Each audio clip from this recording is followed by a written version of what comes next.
सुन्दरकाण्डं 35th सर्गा विश्वासोत्पादनम्।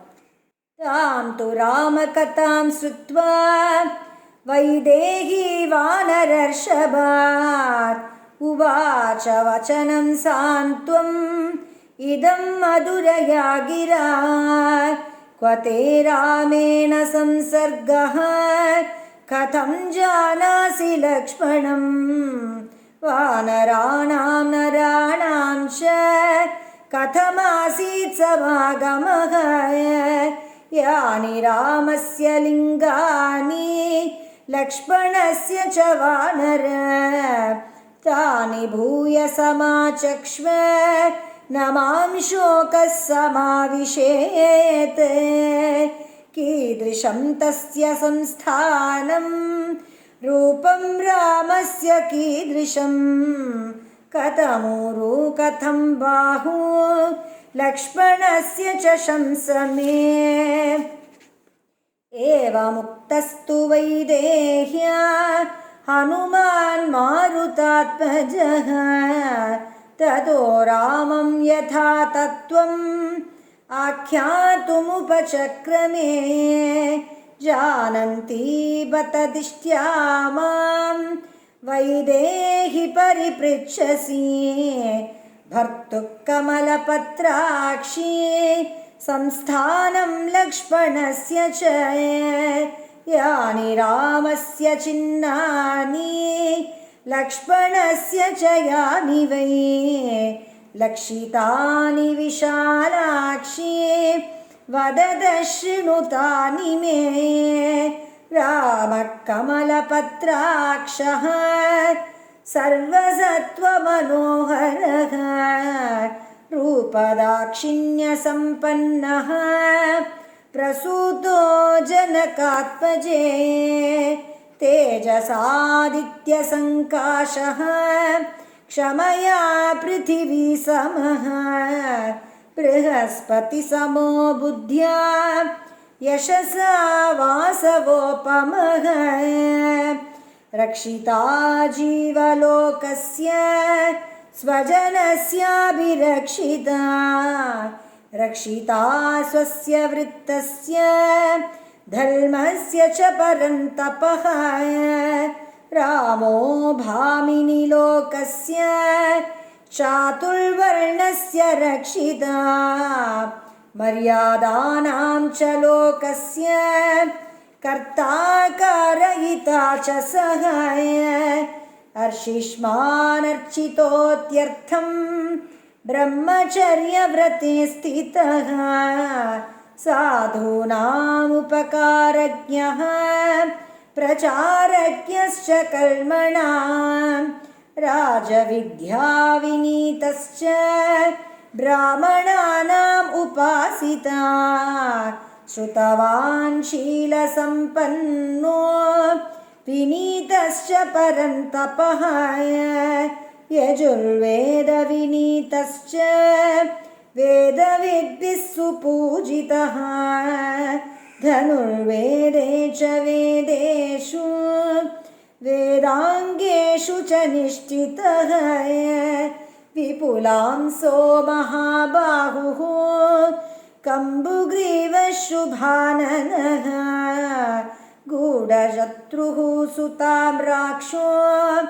रामो देवि जनैः श्रुतः तुन्दुभिस्वननिर्घोषः स्निग्धवर्णप्रतापवान् समविभक्ताङ्गो वर्णं श्यामं समाश्रितः त्रिस्थिरस्त्रिप्रलम्बश्च त्रिसमस्त्रिषु चोन्नतः त्रिताम्रस्त्रिषु च स्निग्धो गम्भीरस्त्रिषु नित्यशः त्रिवलीवान् स्रवणतः चतुर्व्यङ्गत्रिशीर्षवान् चतुष्कलश्चतुर्लेखः चतुस्समः चतुर्दशसमद्वन्द्वः चतुर्दंष्ट्रश्चतुर्गतिः महोष्टहनुनासश्च पञ्चस्निग्धोष्टवंशवान् दशपद्मो दशबृहत् त्रिभिर्व्याप्तो द्विशुल्कवान् षडुन्नतो नवतनुः त्रिभिर्व्याप्नोति राघवः सत्यधर्मपरश्रीमान् सङ्ग्रहानुग्रहे रतः देशकालविभागज्ञः सर्वलोकप्रियं वदः भ्राता च तस्य द्वैमात्रः सौमित्रिरपराजितः अनुरागेण रूपेण गुणैश्चैव तथाविधः तावुभौ नरशार्दूलौ त्वद्दर्शनसमुत्सुकौ विचिन्वन्तौ महीं कृत्स्नाम् अस्माभिरभिसङ्गतौ त्वामेव मार्गमानौ तौ विचरन्तौ वसुन्धरां ददर्श तुल्मृगपतिं पूर्वजेनावरोपितं ऋष्यमूकस्य पृष्ठे तु बहुपादपसङ्कुले भ्रातुर्भयार्तमासीनं सुग्रीवं प्रियदर्शनं वयं तु हरिराजं तं सुग्रीवं सत्यसङ्गरं परिचर्यास्महे राज्यात् पूर्वजेनावरोपितं तदस्तौ चीरवसनौ धनुः प्रवरपाणिनौ ऋष्यमूकस्य शैलस्य रम्यं देशमुपागतौ सतौ दृष्ट्वा नरव्याघ्रौ धन्विनौ वानरर्षभः अवप्लुतो गिरेस्तस्य शिखरं भयमोहितः ततः स शिखरे तस्मिन् वानरेन्द्रो व्यवस्थितः तयोः समीपं मामेव प्रेषयामास सत्वरं तावहं पुरुषव्याघ्रौ सुग्रीववचनात् प्रभो रूपलक्षणसम्पन्नो कृताञ्जलिरुपस्थितः तौ परिज्ञाततत्त्वार्थौ मया प्रीतिसमन्वितौ पृष्ठमारोप्य तं देशं प्रापितौ पुरुषर्षभौ निवेदितौ च तत्त्वेन सुग्रीवाय महात्मने तयोः अन्योन्यसंलापात् भृशं प्रीतिरजायत ततस्तौ प्रीतिसम्पन्नौ हरीश्वर नरेश्वरौ परस्परकृताश्वासो कथया पूर्ववृत्तया ततः स सान्त्वयामास सुग्रीवं लक्ष्मणाग्रजः स्त्रीहेतोर्वालिना भ्रात्रा निरस्तमुरुतेजसा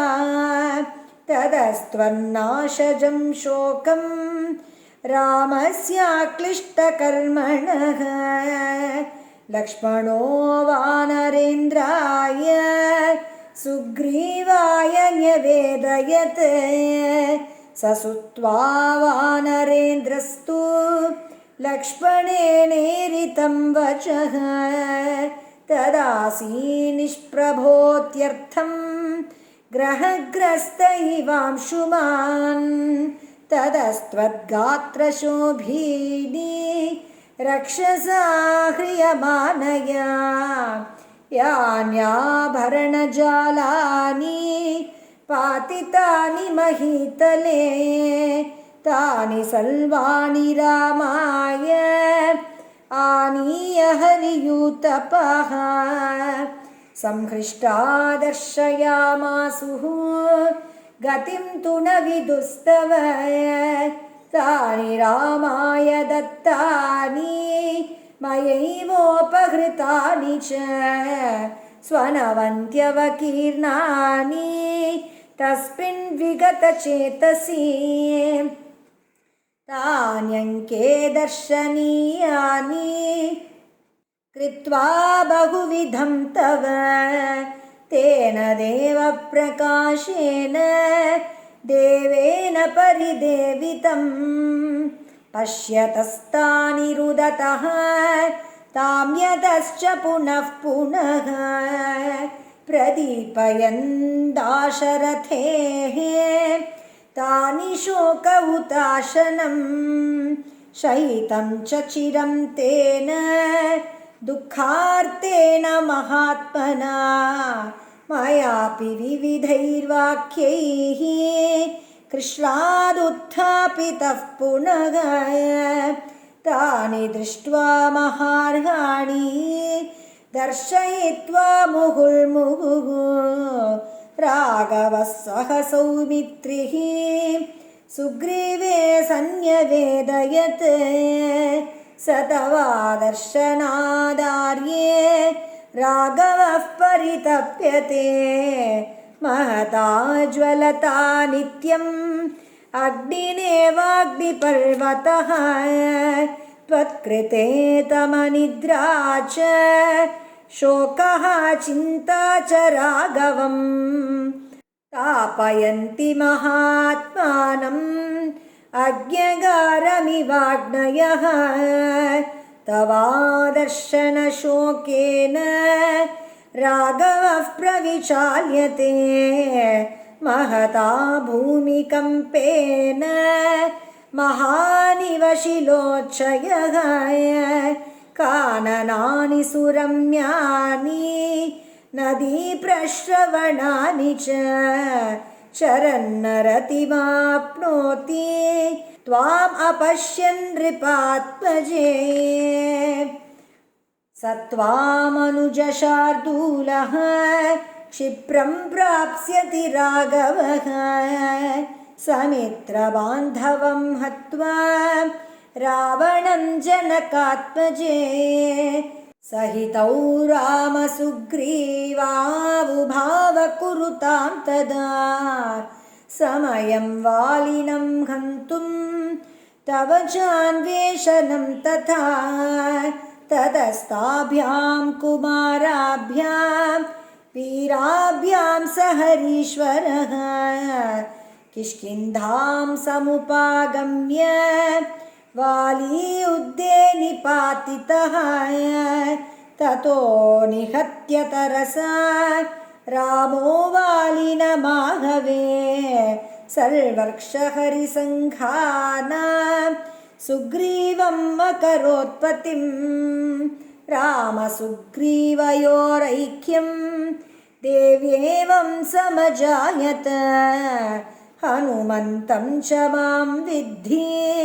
तयोर्दूतमिहाकतं स्वराज्यं प्राप्य सुग्रीवः समानीय हरीश्वरान् त्वदर्थं प्रेषयामास दिशो दश महाबलान् आदिष्टावानरेन्द्रेण सुग्रीवेण महौजसा अद्रिराजप्रतीकाशाः सर्वतः प्रस्थिता महे ततस्ते मार्गमाना वै सुग्रीववचनातुराः शरन्ति वसुधां कृत्स्नां वयमन्ये च वानराः अङ्गदो नाम लक्ष्मीवान् वालिसूनुर्महाबलः प्रस्थितः कपिशार्दूलः त्रिभागबलसंवृतः तेषां नो विप्रनष्टाब्नां विन्ध्ये पर्वतसत्तमे वृषं शोकपरीतानाम् अहोरात्रगणागताः ते वयं कार्यनैराश्यात् कालस्यातिक्रमेण च भयाच कपिराजस्य प्राणान् त्यक्तुं व्यवस्थिताः विचित्य वनदुर्गाणि गिरिप्रश्रवणानि च अनासाद्यपदं देव्याः प्राणान् त्यक्तुं समुद्यताः दृष्ट्वा प्रायोपविष्टांश्च सर्वान् वानरपुङ्गवान् वृषं शोकार्णवे मग्नः पर्यदेवयदङ्गदः तव नाशं च वैदेही वालिनश्च वधं तथा प्रायोपवेशमस्माकं मरणं च जटायुषः तेषां न स्वामी सन्देशात् निराशानामुमूषत कार्यहेतोरिवायातः शकुनिर्वीर्यवान् महान् गृध्रराजस्य सोदर्यः सम्पातिर्नाम गृध्रराट् श्रुत्वा भ्रातृवधं कोपात् इदं वचनमब्रवीत् यवीयान् केन मे भ्राता हतः क्वच निपातितः एतदाख्यातुमिच्छामि भवद्भिर्वानरोत्तमाः अङ्गदो कथयतस्तस्य जनस्थाने महद्वदं रक्षसा भीमरूपेण त्वामुद्दिश्य यथा तथं जटायुषो वधं श्रुत्वा दुःखितः सोऽनुरात्मजः त्वामाह सवरारोहे वसन्तीं रावणालये तस्य तत्वचनं श्रुत्वा सम्पाते प्रीतिवर्धनम् अङ्गदप्रमुखास्तूर्णं ततः सम्प्रस्थिता वयं विन्ध्यादुत्थाय सम्प्राप्ताः सागरस्यान्तमुत्तरं त्वद्दर्शनकृतोत्साहा हृष्टास्तुष्टाप्लवङ्गमाः अङ्गदः प्रमुखाः सर्वे वेलोपान्तमुपस्थिताः चिन्तां जग्मुः पुनर्भीताः त्वद्दर्शनसमुत्सुकाः अथाहं हरिसैन्यस्य सागरं प्रेक्ष्य सीदतः व्यवधूय भयं तीव्रं योजनानां शतं प्लुतः लङ्का चापि मया रात्रौ प्रविष्टा राक्षसाकुला रावणश्च मया दृष्टः त्वं च शोकपरिप्लुता एतत्ते सर्वमाख्यातं यथा वृत्तिमनिन्दिते अभिभाषस्व मां देवी दूतो दाशरथेरहं तं मां रामकृतोद्योगं त्वन्निमित्तमिहागतं सुग्रीवसचिवं देवी बुध्यस्व पवनात्मजं कुशली तव काकुत्स्थः सर्वशस्त्रभृताम्बरः गुरोः आराधने युक्तो लक्ष्मणश्च सुलक्षणः तस्य वीर्यवतो देवी भर्तुस्तव हिते रतः अहमेकस्तु सम्प्राप्तः सुग्रीववचनादिह मयेयम् असहायेन शरता कामरूपिणा दक्षिणादिगनुक्रान्ता त्वन्मार्गविचयैषिणा दिष्ट्याहं हरिसैन्यानां त्वन्नाशमनुशोचताम् अपनेष्यामि सन्तापं तवाभिगमशंसनात् दिष्ट्याहि मम न व्यर्थं देवि सागरलङ्घनं प्राप्स्यामि अहमिदं दिष्ट्या त्वद्दर्शनकृतं यशः राघवश्च महावीर्यः क्षिप्रं त्वाम् अभिपत्स्यते समित्रबान्धवं हत्वा रावणं राक्षसाधिपं माल्यवान् नाम वैदेही गिरीनामुत्तमो गिरिः ततो गच्छति गोकर्णं पर्वतं केसरी हरिः स च देवर्षिभिर्दिष्टः पितामम महाकपिः तीर्थेन दीपते पुण्ये शम्भसाधनमुद्धरत् तस्याहं हरिणक्षेत्रे जातो वा तेन मैथिली हनुमानिति विख्यातो लोके स्वेनैव कर्मणा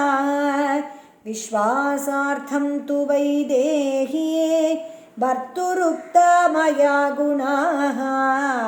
अचिराद्राघवो देवी त्वामितो नयिता नघे एवं विश्वासिता सीता हेतुभिः शोककर्षिता उपपन्नैरभिज्ञानैः दूतं तम् अवगच्छति अतुलं च गता हर्षं प्रहर्षेण च जानकी नेत्राभ्यां वक्रपक्ष्मभ्यां मुमोचानन्दजं जलं चारुतत्वदनं तस्याः ताम्रशुल्कायते क्षणम् अशोभत विशालाक्ष्या राहुमुक्त इवोडुराट् हनुमन्तं कपिं व्यक्तं मन्यते नान्यतेति सा अथोवाच हनुमान्ता उत्तरं प्रियदर्शना एतत्ते सर्वमाख्यातं समाश्वसि हि मैथिली किं करोमि कथं वा ते रोचते प्रतिज्ञाम्यहम् हते सुरे संयति शम्भसाधने कपिप्रवीरेण महर्षिचोदनात् ततोऽस्मि वायुप्रभवो हि मैथिली प्रभावतः तत्प्रतिमश्च वानरः इत्यार्षे श्रीमद् रामायणे वाल्मीकिये आदिकाव्ये सुन्दरकाण्डे 35 सर्गः श्रीहरये नमः श्रीहरये नमः श्रीहरये नमः गोपिका जीवनस्मरणं गोविन्दा गोविन्दा।